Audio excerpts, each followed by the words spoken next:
नमस्कार दोस्तों, चलिए आप यूजीसी नेट प्रथम पेपर टीचिंग एप्टीट्यूड शिक्षण अभिवृत्ति के बारे में आज हम थोड़ा सा विस्तार से अध्ययन करेंगे।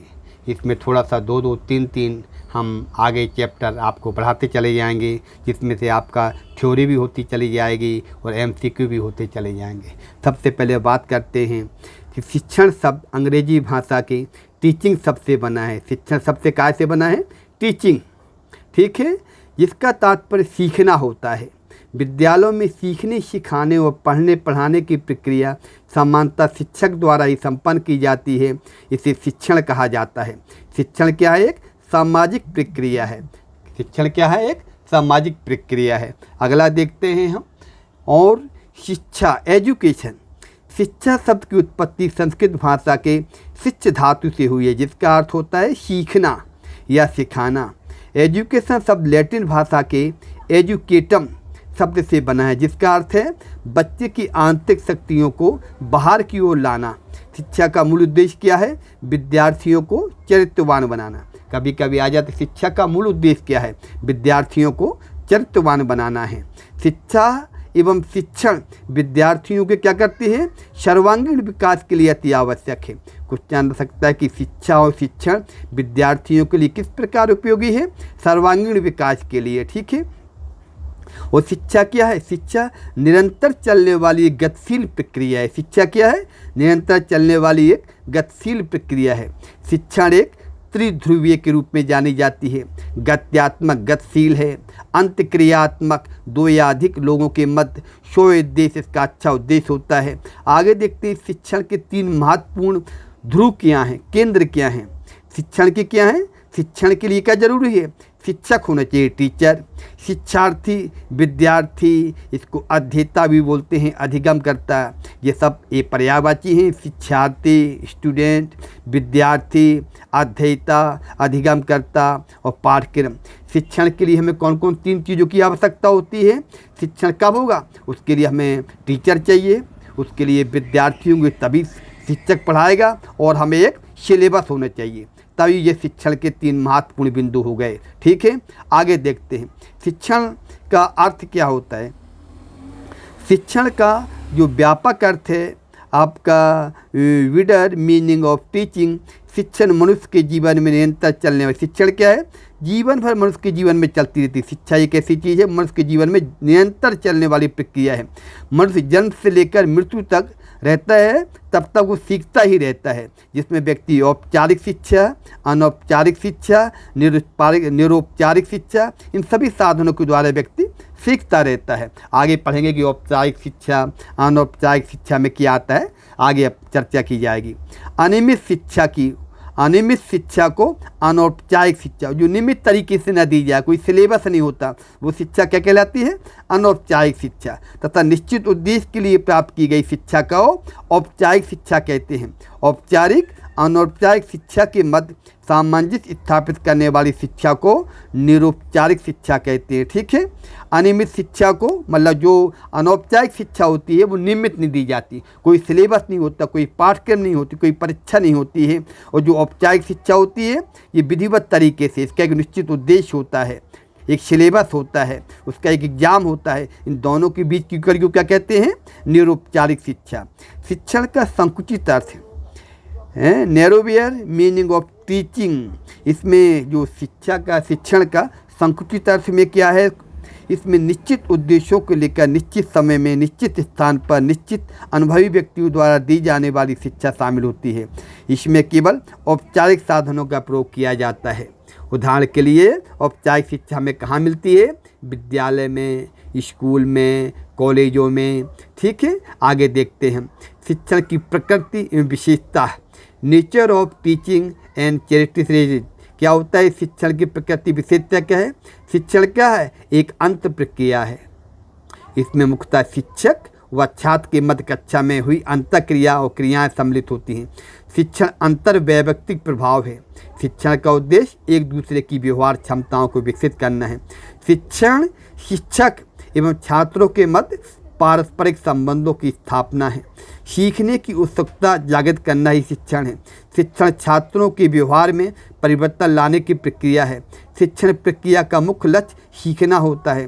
शिक्षण क्या एक सामाजिक प्रक्रिया, शिक्षण का एक उद्देश्यपूर्ण प्रक्रिया, शिक्षण एक विकासात्मक प्रक्रिया, शिक्षण का क्रियाशील रहने का अवसर देना। शिक्षण विद्यार्थी के भावात्मक, संज्ञानात्मक, क्रियात्मक पक्षों को अभिवृद्ध करती है। शिक्षा में भाषा संप्रेषण का कार्य करती है। शिक्षण एक तार्किक प्रक्रिया है। शिक्षण एक उपचार विधि है। शिक्षण प्रशिक्षण से लेकर अनुदेशक तक एक सतत प्रक्रिया है।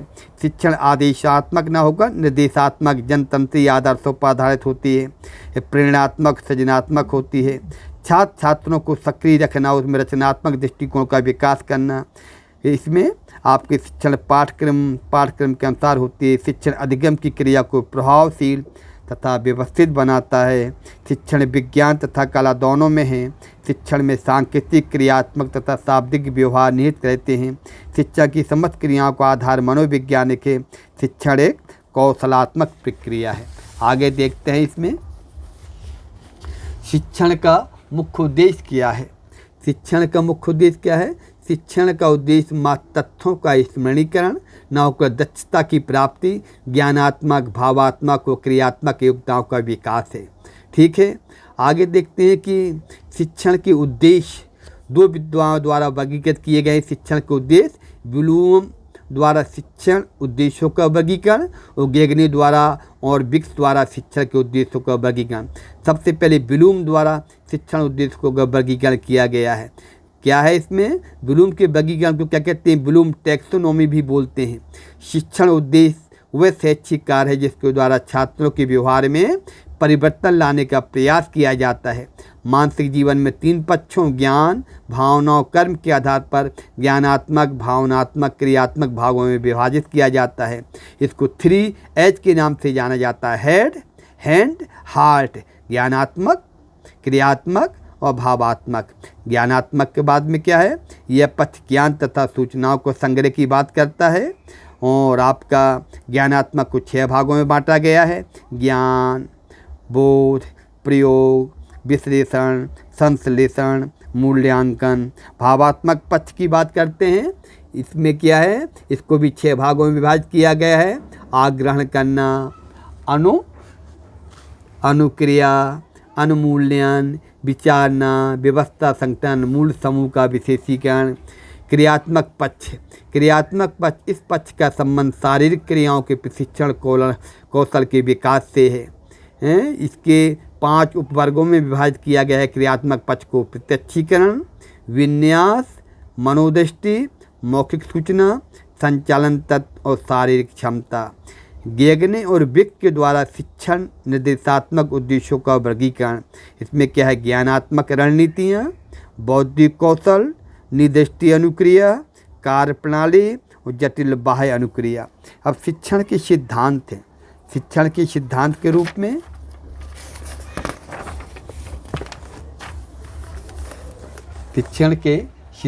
रूप में आपके बहुत सारे सिद्धांत हैं इसमें, जैसे स्वयं करके सीखने का सिद्धांत, प्रेरणा और रुचि का सिद्धांत, निश्चित उद्देश्यों का सिद्धांत, नियोजन का सिद्धांत, चयन का सिद्धांत, वैयक्तिक भिन्नताओं का सिद्धांत, लोकतंत्री व्यवहार का सिद्धांत, आवर्ती का सिद्धांत, मानसिक तैयारी का सिद्धांत, उपचारात्मक शिक्षण का सिद्धांत, विभाजन अनुभव का सिद्धांत, निर्माण एवं मनोरंजन का सिद्धांत। इस तरीके से आपके ये 25 दिए हुए हैं। अब शिक्षण का सूत्र क्या है? शिक्षण के सूत्र निम्न प्रकार हैं। सरल से जटिल की ओर। छात्रों को पहले सरल, बाद में जटिल बातों की जानकारी देनी चाहिए। ये शिक्षण के सूत्र हैं महत्वपूर्ण। मैक्सिमम ऑफ टीचिंग क्या है? सरल से जटिल की ओर। पहले बच्चों को सरल चीज़ें सिखाएं, बाद में हम जटिल बातों की ओर जानकारी दें। फिर है ज्ञात से अज्ञात की ओर। छात्रों को पहले 2 बातें बतानी चाहिए जिनको पहले से जानते हैं, फिर धीरे धीरे अज्ञात बातों की ओर ले जाना चाहिए। शिक्षक को पढ़ाने से पूर्व छात्रों का पूर्व ज्ञान अवश्य जान लेना चाहिए, उन्हें आता कितना है और पढ़ाना कितना है। स्थूल से सूक्ष्म की ओर। प्रारंभ में विद्यार्थी सूक्ष्म अमूर्त वस्तुओं के बारे में नहीं जानता, परंतु वस्तुओं को सरलता से जान लेता है। मूर्त से अमूर्त की ओर। मूर्त का अर्थ स्पर्श, छूने योग। अमूर्त का अर्थ अस्पर्श, न छूने योग। पूर्ण से अंत की ओर। अगला है आपका अनिश्चित से निश्चित की ओर, मनोवैज्ञानिक क्रम से तर्क संगत की ओर, प्रकृति का अनुसरण, अनुभव से युक्तियुक्त की ओर, प्रत्यक्ष से अप्रत्यक्ष की ओर, विशिष्ट से सामान्य की ओर, विशेषण से संश्लेषण की ओर, इंद्रियों का परीक्षण। शिक्षण की आवश्यकता क्यों पड़ती है? शिक्षण की आवश्यकता केवल विषय वस्तु का ज्ञान प्राप्त करना नहीं, बल्कि शिक्षण एक सामाजिक प्रक्रिया है जो आदिकाल से औपचारिक एवं अनौपचारिक रूप से चली आ रही है। शिक्षण का उद्देश्य शिक्षार्थियों में कुछ विशिष्ट क्षमताओं का विकास करना है। शिक्षा का व्यापक अर्थ क्या होता है? सर्वांगीण विकास करना, जो जीवन भर चलता रहता है। आगे देखते हैं शिक्षण का स्तर क्या है। शिक्षण का स्तर में क्या है? सबसे पहले इसकी शिक्षा के 3 स्तर हैं। स्मृति स्तर, मेमोरी लेवल, इसके प्रतिपादक है हर्बर्ट, ठीक है। इसमें कंठस्थ याद करने पर जोर दिया जाता है। इसके बाद है इसमें आपका है अवबोध समझ स्तर, ठीक है। इसके प्रतिपादक है मॉरिसन। इसके बाद है चिंता या विमर्शी स्तर, इसके प्रतिपादक है हंट, ठीक है। जो बीच में दिया हुआ है इसको आप देख लीजिएगा। इसके बाद है आपका अधिगम लर्निंग।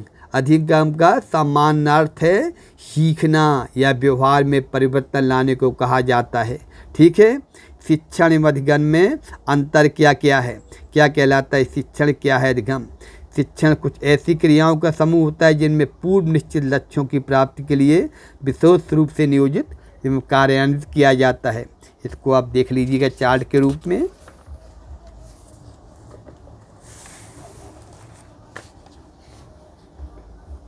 अगला है गेने के अनुसार अधिगम स्वरूपों का प्रतिमान। रॉबर्ट एम गेने द्वारा अधिगम के 8 प्रकार होते हैं। संकेत अधिगम, उद्दीपन अनुक्रिया अधिगम, श्रृंखला अधिगम, शाब्दिक सहसंबंध अधिगम, बहुभेदीय अधिगमन, प्रत्यय अधिगमन, सिद्धांत अधिगम, समस्या समाधान अधिगम। कल हम देखेंगे अधिगम करता शिक्षार्थी, इसके बारे में कल हम पढ़ेंगे। आगे इसमें चर्चा की जाएगी कौन से आपका टीचिंग एप्टीट्यूड क्या जो आगे बचा हुआ है इसमें शेष भाग, कल इसके लिए चर्चा करेंगे। तब तक के लिए नमस्कार दोस्तों।